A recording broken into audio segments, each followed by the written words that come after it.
தமிழ்நாட்டில் இருமொழி கொள்கைதான் செயல்பட வேண்டும் என்பதில் தாவேக அரசு உறுதியுடன் இருப்பதாக உயர்கல்வித்துறை அமைச்சர் விஸ்வநாதன் தெரிவித்துள்ளார். பச்சையப்பன் கல்லூரியில் இருபாலின மாணவர் சேர்க்கைக்கான அந்தஸ்தை தமிழக அரசு கடந்த மாதம் வழங்கியது.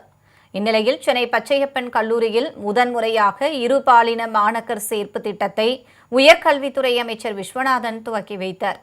இந்நிகழ்ச்சியில் முன்னாள் நீதிபதி பச்சையப்பா அறக்கட்டளை நிர்வாகி பார்த்திபன், தமிழ்நாடு அரசின் கல்லூரி கல்வி ஆணையர் பொன்னையா IAS உள்ளிட்டோர் கலந்து கொண்டனர்.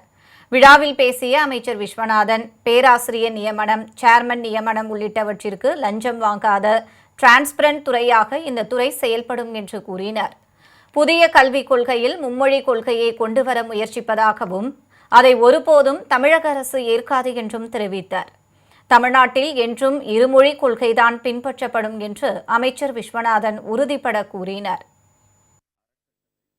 இருமொழி கொள்கை நாம வச்சிருக்கோம். ஆங்கிலம் தமிழ் என்பது இருமொழி. ஆனால் புதிய கல்விக் கொள்கை ஒன்று வருகிறது. சமஸ்கிருதம் படிக்க வேண்டும், இந்தி படிக்க வேண்டும், நீட் எக்ஸாம் எழுத வேண்டும் என்கிற ஒரு திட்டங்கள் எல்லாம் வந்து கொண்டிருக்கிறது. பட் நாம் அதை ஏற்றுக்கொள்வதே இல்லை. நமக்கு இருமொழி கொள்கையில் நாம் தமிழர்கள் எப்பொழுதும் அக்கறையாக இருக்கிறோம். இருமொழி கொள்கையை நாம் உயிரை கொடுத்தாவது காப்பாற்றுவோம்.